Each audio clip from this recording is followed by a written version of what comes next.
The loving wife. The old farmhouse sat on a small hill in the middle of nowhere.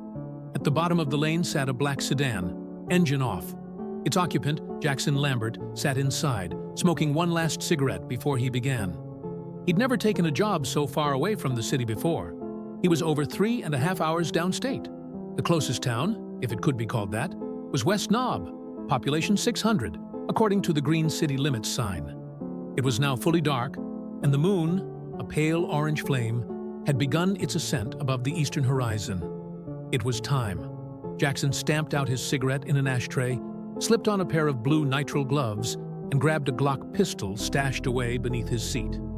Jackson first met his client 1 month prior at Talbot's Bar and Grill in Chicago. Jackson Lambert was the sort of person you had to contact through the friend of a friend of a friend. And that's just what Dorothy Naughton had done. In that meeting, she used Lambert's favorite 4-word cliché: money is no object. That was the initial meeting, to get a feel for the client and to make sure everything was on the up and up.